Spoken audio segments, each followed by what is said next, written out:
읽겠습니다. 사무엘은 어렸을 때 세마포 에봇을 입고 여호와 앞에서 섬겼더라. 26절 아이 사무엘이 점점 자라매 여호와와 사람들에게 은총을 더욱 받더라. 누가복음 2장 40절 아기가 자라며 강하여지고 지혜가 충만하며 하나님의 은혜가 그의 위에 있더라. 52절 예수는 지혜와 키가 자라가며 하나님과 사람에게 더욱 사랑스러워 가시더라. 아멘.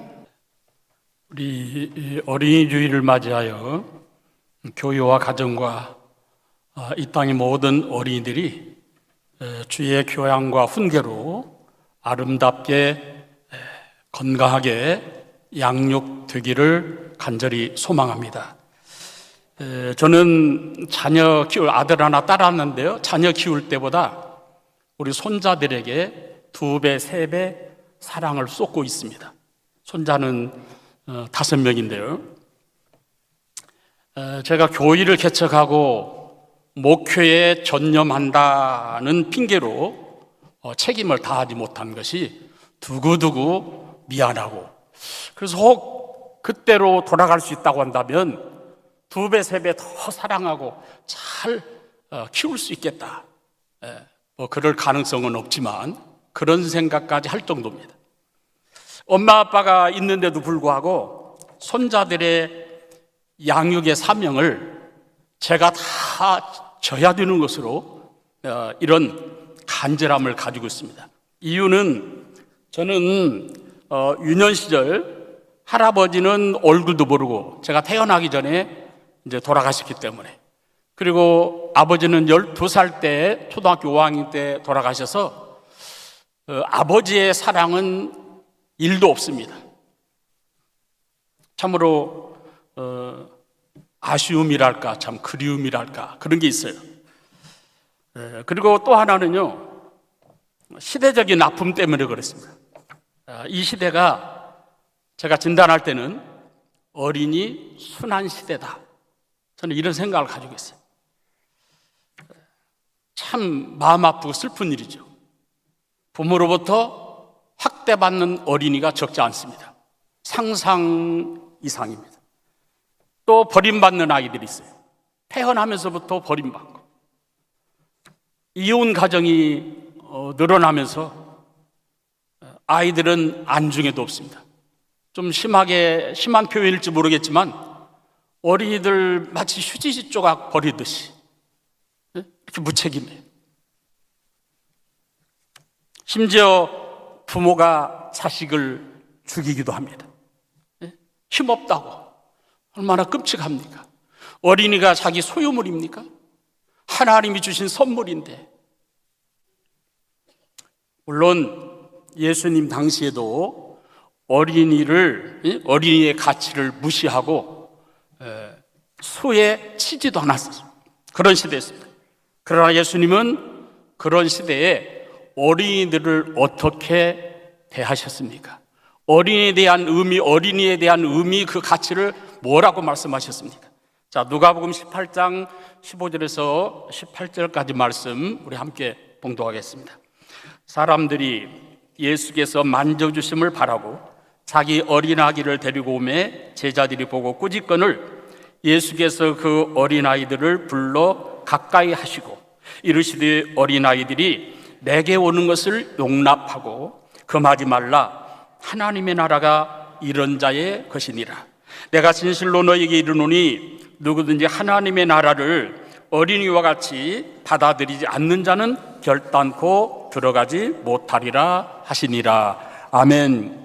여러분, 말씀 붙잡고 믿음과 기도로 양육하여 예수님과 사무엘의 아기 때 그 감동적인 그런 모습으로 모든 어린이가 훌륭하게 아름답게 성장하여 이 나라와 민족과 교회에서 위대한 역사적인 인물들이 되어서 인물로 세워져서 귀하게 크게 쓰임받기를 주님의 이름으로 축복합니다.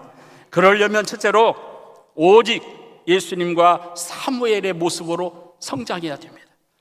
누가복음 2장 40절 말씀 우리 어리들이 또박또박 잘 읽어주셨는데, 아기가 자라며 강하여지고 지혜가 충족하며 하나님과 사람들에게 사랑스러웠다.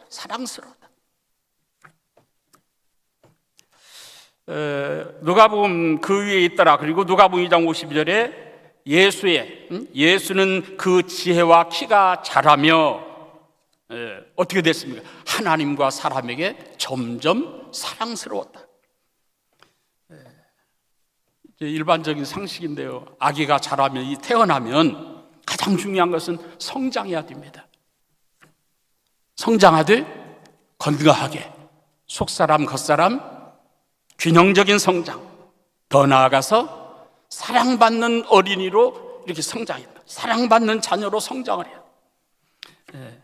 아기 예수님이 그렇게 성장하셨고, 그런데 놀라운 것은 아기 예수님을 꼭 닮은 어린이가 있으니 여러분이 잘 아시는 대로 곧 사무엘입니다.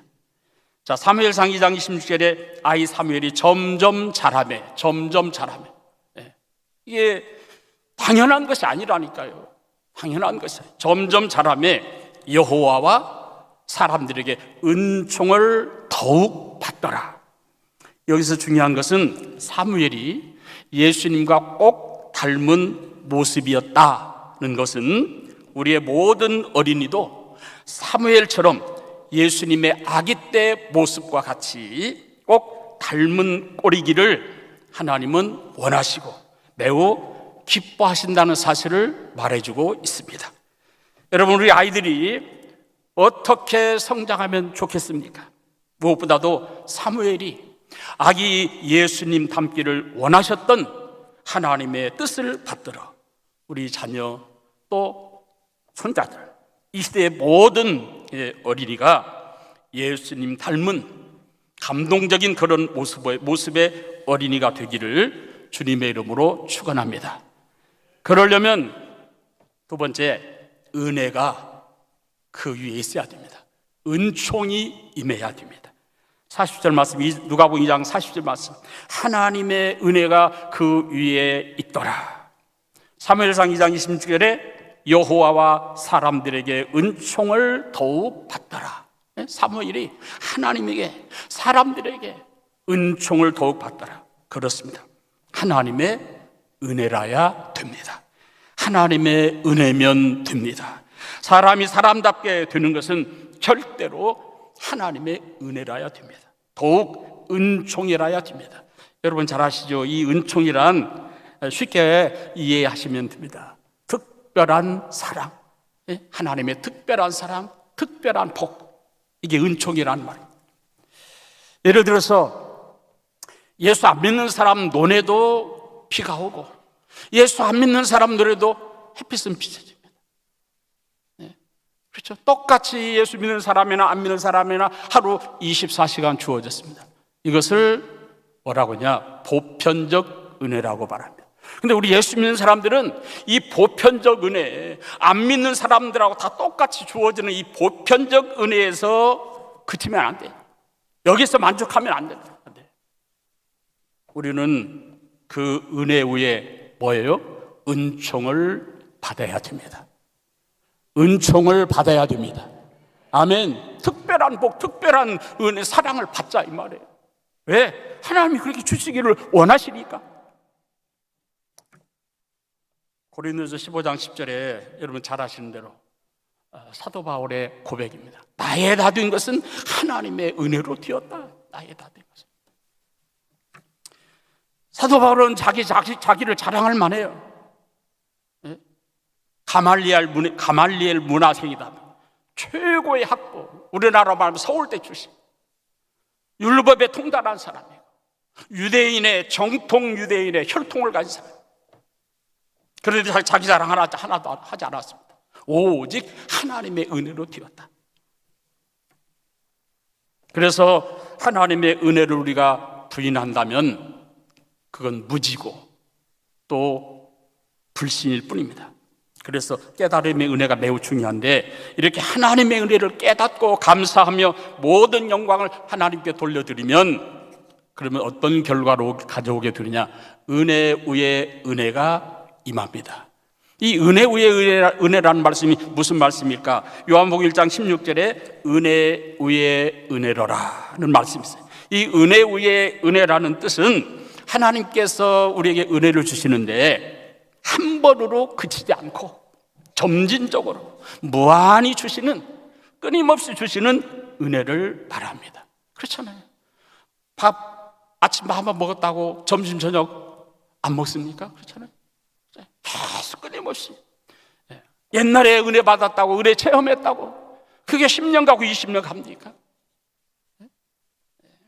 끼니를 따라서 밥을 먹어야 되듯이 하나님의 은혜는 끊임없이 계속적으로 하나님의 품에 안길 때까지 하나님의 은혜가 임해야 되고, 그 은혜가 아니면 우리는 살 수가 없는 줄로 깨달으시기를 바랍니다. 그렇다면 주님이 도대체 어떤 분이시기에 이렇게 은혜 위에 은혜, 점진적으로 계속적으로 은혜를 주시느냐? 은혜가 풍성하기 때문에, 은혜의 원천이시고 모자람이 없기 때문에, 또 우리에게 그렇게 끊임없이 은혜를 주시기를 원하시고, 그렇게 은혜를 주시지 않으면 우리가 잠시도 살 수 없기 때문에. 아멘. 여러분, 어린이들은 그렇죠, 절대로 부모의 또는 어른들의 보호가 필요합니다. 그런데 부모와 어른들은 그 돌보는 것이 한계가 있습니다. 한계가 있어요. 그래서 우리 어린이에게 하나님의 은혜가 더더욱 절대로 절실히 필요합니다. 때문에 부모와 어른들의 믿음과 기도로 자녀, 손자들, 모든 어린이들 위해 은혜의 은총이 충만하기를 주님의 이름으로 축복합니다. 이제 마지막 세 번째, 그러면 은혜와 은총이 임하게 되는 배경, 어떻게 해야 우리 자녀들에게, 어린이들에게 은혜와 은총이 임하게 되느냐? 한마디로 말하면 어린이들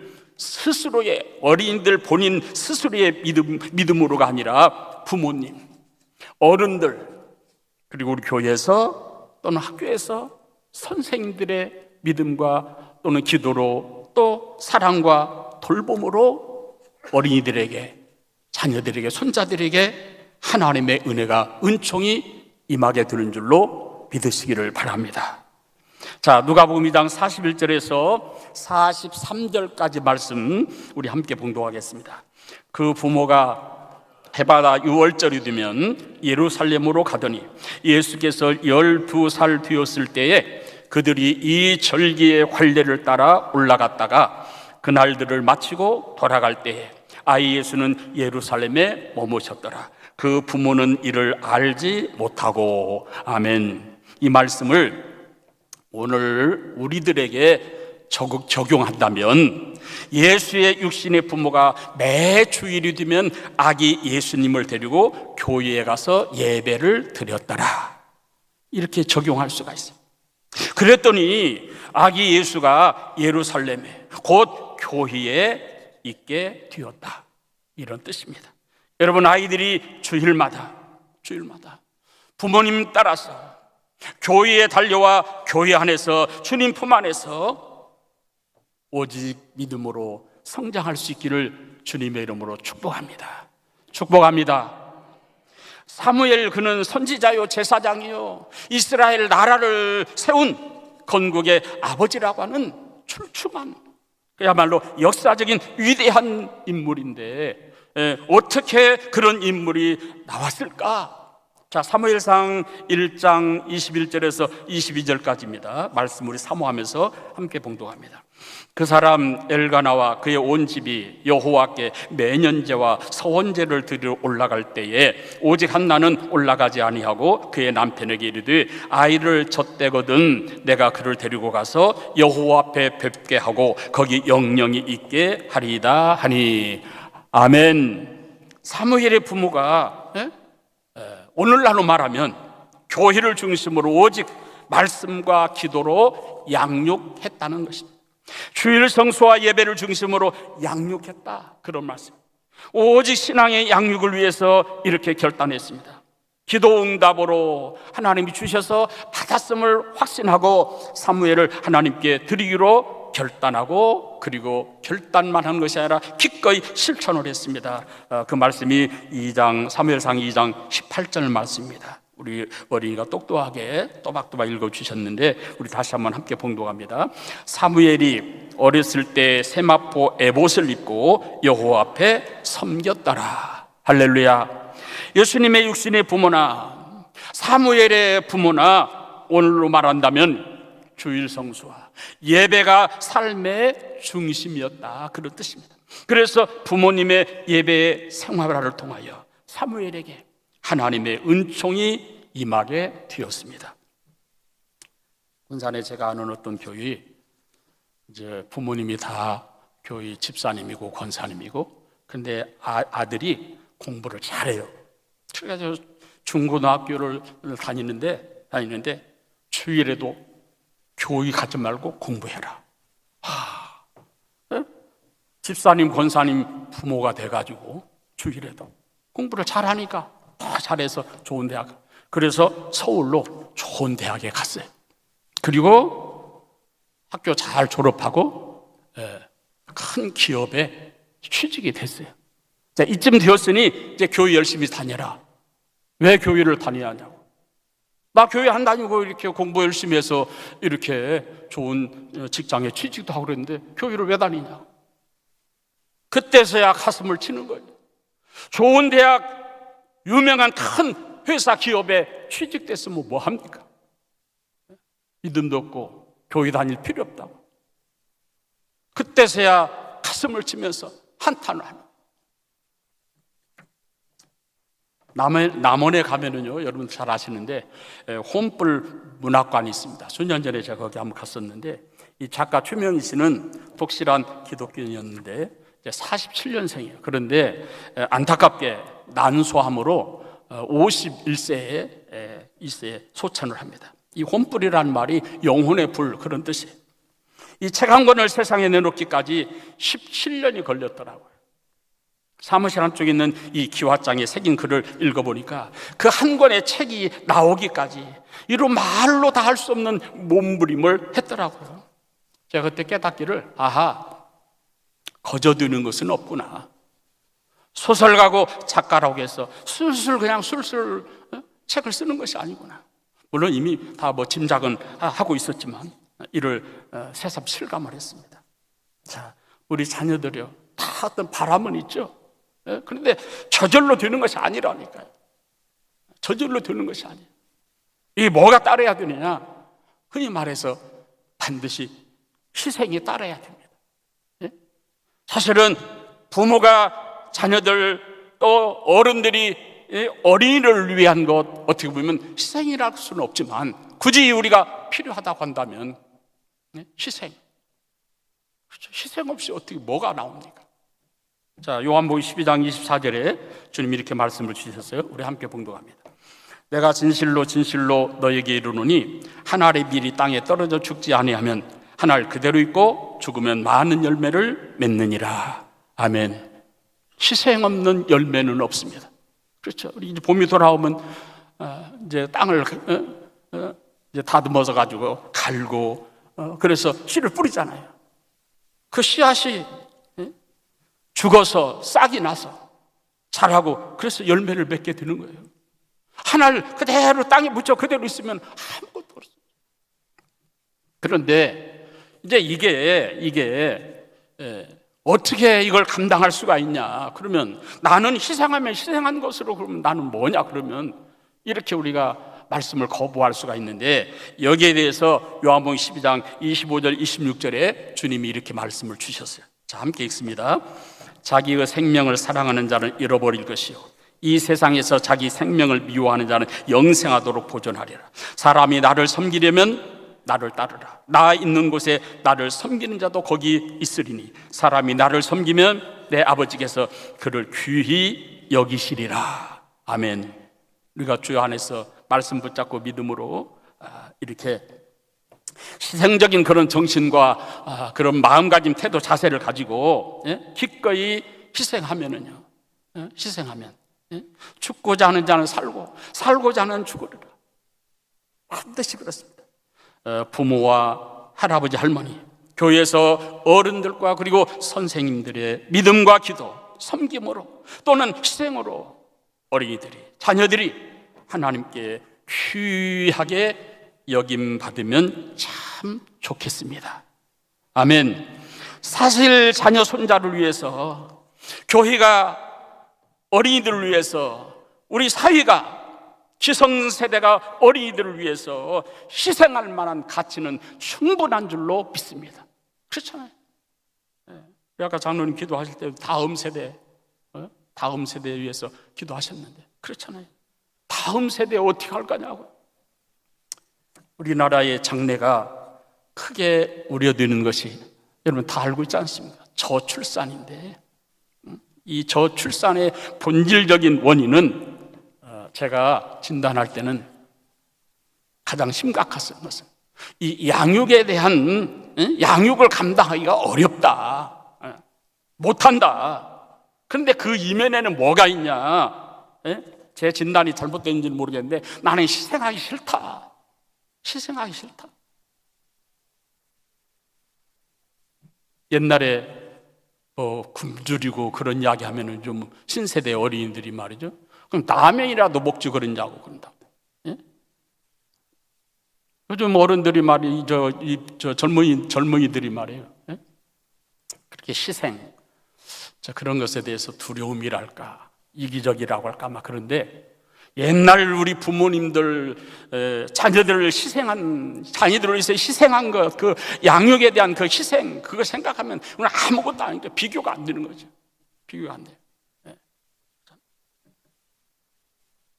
요즘 기껏 해봐야 1명, 2명, 그렇지 않고 다자녀 그런 가정들도 있습니다만은, 우리 어머니는 9남매를 낳아가지고, 우리 아버지 무책임하게 일찍 그냥 세상에서 떠나시고 44세 혼자 되셔서 9남매를 키웠다니까요.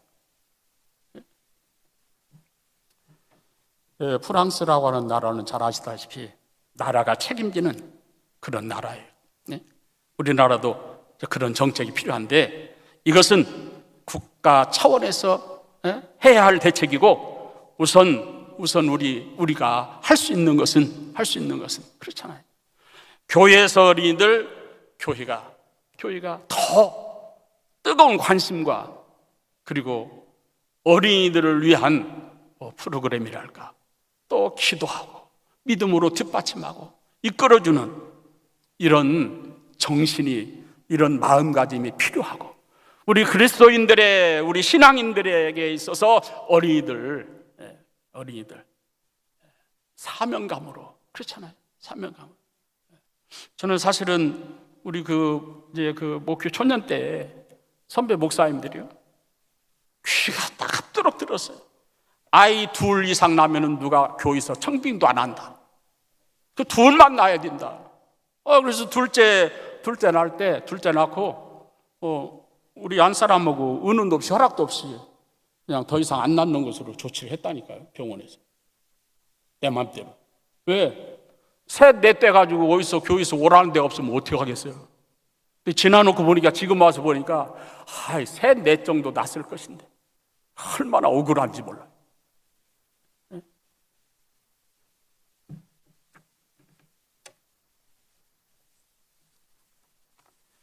자녀는 하나님이 주시는 선물이기 때문에 우리가 말씀 붙잡고 믿음과 기도로 사명으로 알고 사명감을 갖고 양육을 책임지고자 하면 하나님께서 도와주시고, 하나님이 길을 열어주시고, 하나님이 책임져 주시는 줄로 믿으시기를 바랍니다.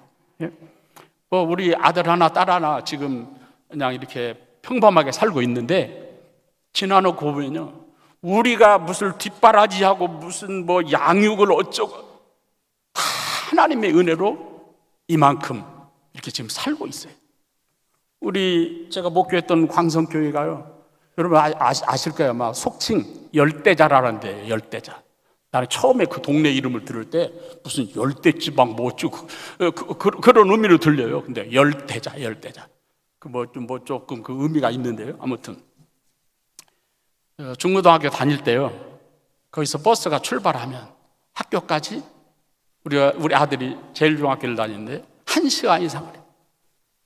그리고 또 이제 학교 끝나고 귀가할 때 또 1시간 이상 걸려요. 그러니까 학교 다니는 버스 타는 시간만 해도 얼마 걸리죠? 2시간 이상, 거의 3시간 정도. 상대적으로 언제 무슨 공부를 하겠냐고 이렇게. 그리고 그때만 해도 이 버스가 콩나물 시루였어요. 얼마나 많이 타는지 아이들이. 예? 굉장히 힘들었어요.